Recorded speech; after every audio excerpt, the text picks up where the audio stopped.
시청자 여러분 안녕하십니까? VOA 뉴스투데이 시작합니다. 한국의 문재인 대통령이 미국 대선 전 미북 정상회담을 추진하겠다는 입장을 밝히고 미국 정부 측에도 이런 의사를 전달한 것으로 알려졌습니다. 그런데 워싱턴 내 한반도 전문가들은 대체로 트럼프 대통령의 재선 전략에 도움이 되지 않는 데다 새로운 안이 없다고 보는 북한 역시 정상회담의 필요성을 느끼지 못할 것이라며 부정적인 분석을 내놨습니다. 첫 소식 안소영 기자가 보도합니다. 유럽연합 EU 정상과의 화상회의에서 문재인 한국 대통령은 미국 대선 전 3차 미북 정상회담의 필요성을 언급했다고 청와대 관계자가 밝혔습니다. 문 대통령은 또 어렵게 이룬 남북관계 진전과 성과를 뒤로 돌릴 수 없으며 인내심을 갖고 남북미 간 대화 모멘텀 유지를 위해 노력할 것이라고 말한 것으로 전해졌습니다. 청와대 관계자는 개성 남북공동연락사무소 폭파 이후 청와대와 백악관이 긴밀하게 소통하고 있다면서 문 대통령의 이런 생각은 미국 측에 전달됐고 미국 측도 공감하고 노력 중인 것으로 안다고 말했습니다. 워싱턴 내 한반도 전문가들은 미국 대선 전 도널드 트럼프 대통령과 북한의 김정은 위원장이 정상회담을 열 가능성은 거의 없다고 분석했습니다.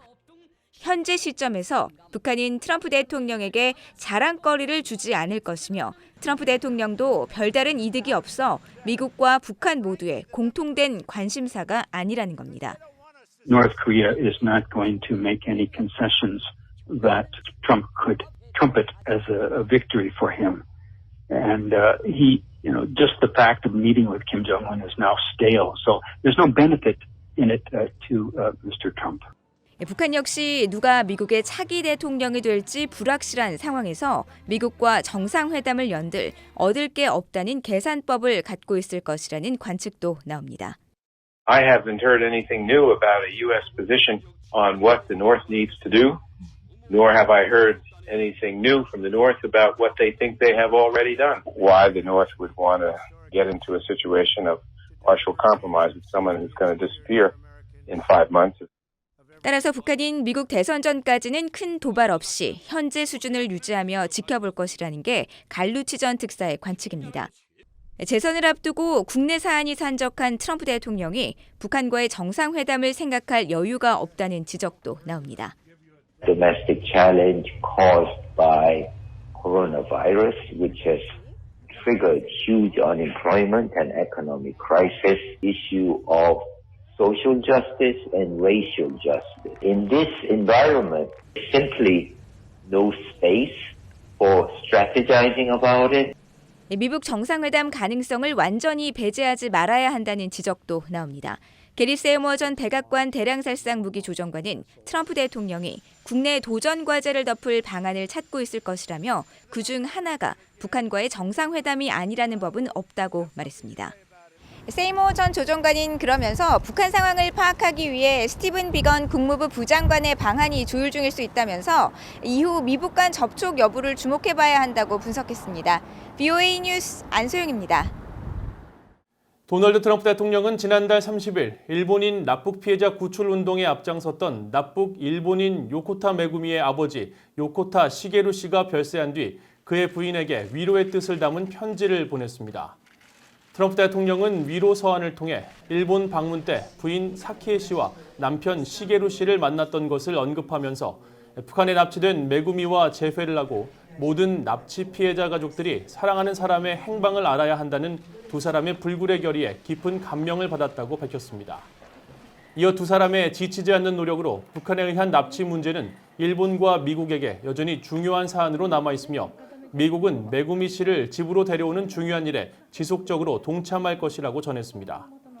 이에 대해 메구미의 어머니 사키에 씨는 트럼프 대통령의 편지에 감사를 표하고 딸을 되찾기 위한 노력을 계속할 것이라고 말했다고 일본 언론들이 전했습니다. 미국의 핵 억지력 3축 가운데 하나인 B-52H 전략폭격기 편대가 최근 루이지애나주에서 알래스카 공군기지로 재배치됐습니다.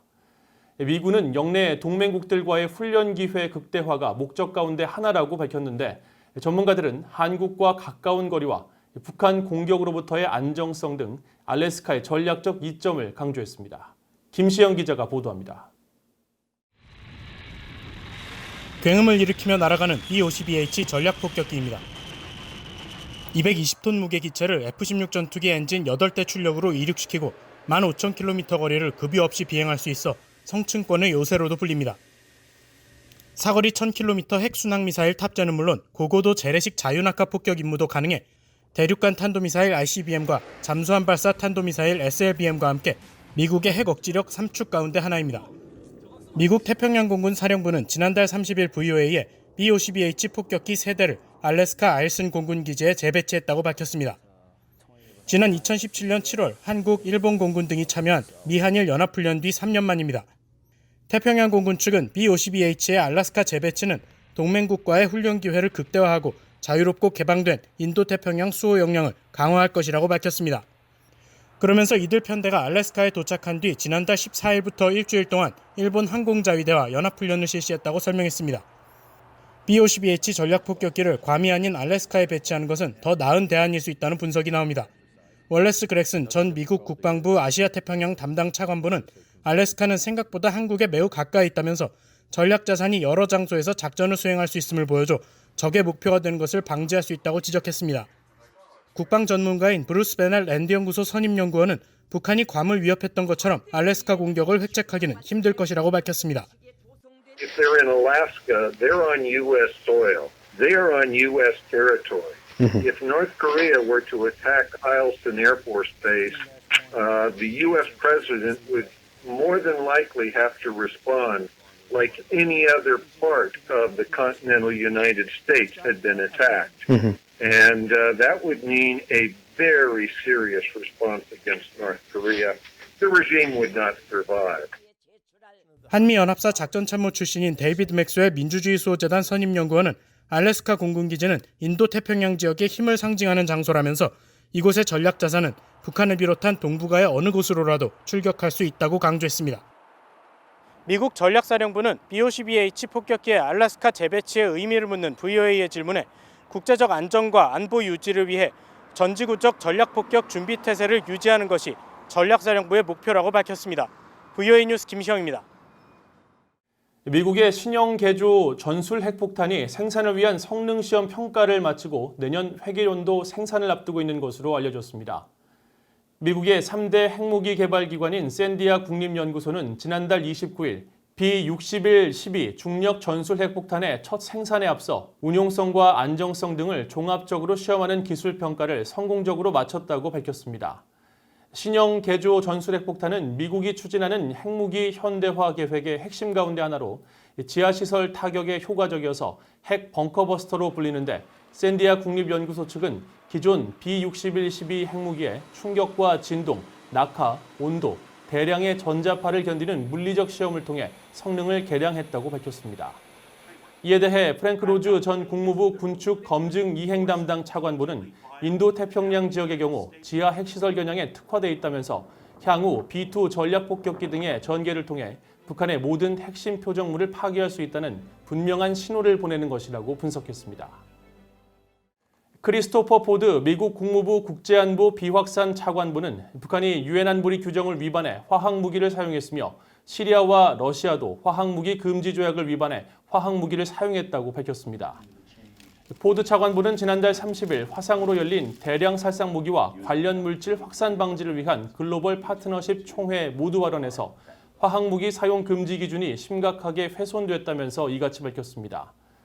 북한은 화학무기 금지 조약에 가입하지 않았지만 유엔 안보리는 2004년 결의 1540호에서 회원국들이 핵과 화학무기, 생물무기 확산 방지 조치를 해야 한다고 의무화했습니다. 앞서 미국 국무부는 지난 2018년 2월 북한이 국제법을 위반해 화학무기를 사용하거나 자국민에게 치명적인 화학무기를 사용해온 것으로 결론냈다고 밝혔는데 이런 조치는 2017년 북한 김정은 국무위원장의 이복형, 김정남이 말레이시아 공항에서 맹독성 신경작용제 VX로 암살된 뒤 나왔습니다. 이상으로 VOA 뉴스투데이를 마칩니다. 시청해주신 여러분 고맙습니다.